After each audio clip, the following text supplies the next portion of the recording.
மீண்டும் ஒரு வீடியோ குறிப்பிட்ட அந்த ஆஃப்டர் கொரோனா வந்துட்டு ஸோ கால்டு இன்ஃப்ளூயன்சர்ஸ் அதிகமாகிட்டாங்க. எனக்கு தெரிஞ்ச அந்த இன்ஃப்ளூயன்சர்ஸ் வேர்டே எனக்கு பிடிக்காது. ஏன்னா அவங்க என்ன இன்ஃப்ளூயன்ஸ் பண்ணுறாங்கன்னு தெரியல. முக்கால்வாசி பேர் என்ன பண்ணுறாங்கன்னா ப்ரொமோஷன் தான் பண்ணிட்டு இருக்கிறாங்க அந்த நேமை வச்சுக்கிட்டு, அவ்வளோதான். சரி, ஓகே, நான் விஷயத்துக்கு வரேன். இப்போ நிறைய ஃபாலோவர்ஸ் வந்துட்டு அல்காரிதம் படி எப்படி வேணாலும் இன்க்ரீஸ் பண்ணலாம், அது வேறு விஷயம். ஆனால் தான் வீடியோவில் என்ன போடுறோம், என்ன பேசுகிறோம், இதெல்லாம் வந்துட்டு நிறைய பேர் வந்து அதை யோசிச்சே போடுறதில்ல. அப்படியே போகும்போது ஒரு வீடியோ எடுத்து அப்படி பேசிட்டு போயிடுறாங்க. இங்கே பாருங்கள், இது பாருங்கள், அது பாருங்கன்னு.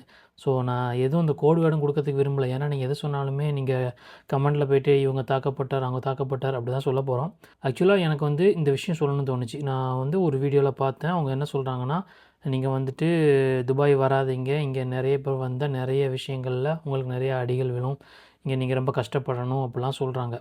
ஸோ இந்தியன்ஸ் வந்துட்டு இங்கே ஏன் அதிகமாக வராங்கன்னா, அவங்களுக்கு நிறைய ஆப்பர்ச்சுனிட்டிஸ் இங்கே இருக்குது. அதாவது ஒர்க்கில் மட்டும் கிடையாது, அவங்க பிஸ்னஸ் செட் பண்ணுறதுக்கும் இந்த மாதிரி நிறைய வந்துட்டு இங்கே சலுகைகளும் இருக்குது துபாய் பொறுத்த வரைக்கும். இங்கே வந்துட்டு அவங்க என்ன சொல்கிறாங்கன்னா அந்த வீடியோவில், இங்கே வராதீங்க, இங்கே வந்தால் நீங்கள் ரொம்ப கஷ்டப்படணும், ஆனால் நீங்கள் நல்லா படிச்சிருந்தீங்க, நல்ல டிகிரி ஹோல்டராக இருக்கிறீங்க அப்படின்னா நீங்கள் இங்கே வந்தால் துபாய் வந்துட்டு உங்களுக்கு நிறைய ஆப்பர்ச்சுனிட்டி க்ரியேட் பண்ணி தருது. அது மட்டும் இல்லாமல் நீங்கள் ஃப்ரெஷராக வரும்போது மட்டும்தான் ரொம்ப கஷ்டப்படுவீங்க. ஏன்னா உங்களுக்கு எக்ஸ்பீரியன்ஸ் இருக்காது. அதே மாதிரி இங்கே நிறைய பேர் அவங்களுக்கு தெரிஞ்சிருக்காது. உங்கள் ஃப்ரெண்ட்ஸே இங்கே இருந்தாலும் அவங்க ரெக்கமெண்ட் பண்ணாலும் உங்களோட திறமைக்கு மதிப்புக்கு தான் இங்கே வேலை கிடைக்கும். கஷ்டம் எங்கே வரும்னா, நீங்கள் வேலை செய்கிற இடத்துல எக்ஸ்ட்ரா ஓவர் டைம் பார்க்குறீங்க, உங்களை ஓவர் டைம் பார்க்க சொல்கிறாங்க. இந்த மாதிரி விஷயத்தில் தான் கொஞ்சம் கஷ்டமாக இருக்கும். தவிர மற்றபடி துபாயை பொறுத்த வரைக்கும் லேபர்ஸுக்கு உண்டான சலுகைகள் அதிகமாக இருக்குது. 15 டேஸுக்கு மேலே தள்ளி சேலரி போடாமல் போனால் கூட நீங்கள் கம்ப்ளைண்ட் பண்ணலாம். இங்கே எல்லாமே WPSல எல்லாமே அவங்களுக்கு ரெக்கார்டு வந்துகிட்டே இருக்கும். அதையும் தாண்டி நீங்கள் கஷ்டப்படுறதுக்காக இங்கே ஒரு ஆப்பர்ச்சுனிட்டிக்காக வெயிட் பண்ணுறவன் வந்துட்டு நீங்கள் வந்து பேனிக் ஆகிற மாதிரி இந்த மாதிரிலாம் வீடியோ பண்ணாதீங்க.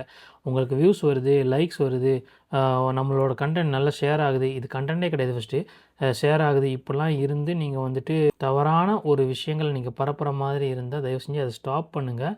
மற்ற கண்டென்ட் கிரியேட் பண்ணுறதுக்கு நிறைய விஷயங்கள் இருக்குது. நீங்கள் தவறான ஒரு முன்னுதாரணத்தை இங்கே புதுசாக ஒரு கண்ட்ரிக்கு நான் வேலை தேடி போகிறவங்களுக்கு கொடுக்காதீங்க. நீங்கள் துபாய் மட்டும் சொல்லலை, நான் துபாயை பற்றி பேசினாலும் துபாய் சொல்கிறேன். அவன் தனக்கு வந்துட்டு கஷ்டமாக இருக்கணும்னு நினச்சா அவன் எந்த கண்ட்ரி போனாலும் அவன் கஷ்டம் தான் படுவான். ஒரு விஷயத்த நம்ம கரெக்டாக முடிக்கணும், நமக்கு படிப்புக்கு உண்டான வேலை கிடச்சிருக்குது, அந்த வேலையை நம்ம வந்து ரசிச்சு பண்ணணும், எவ்வளோ பெரிய பொசிஷன் போகிறதுக்கு நம்ம என்னென்னலாம் வழி இருக்குது, என்னென்ன மேற்படிப்புலாம் படிக்கலாம், ஆஃப்டர் ஒர்க் பண்ணிகிட்டே என்னென்ன எக்ஸ்ட்ரா கோர்ஸ் பண்ணலாம், இந்த மாதிரி விஷயத்தில் நீங்கள் கான்சன்ட்ரேட் பண்ணுங்கள். தேங்க்யூ.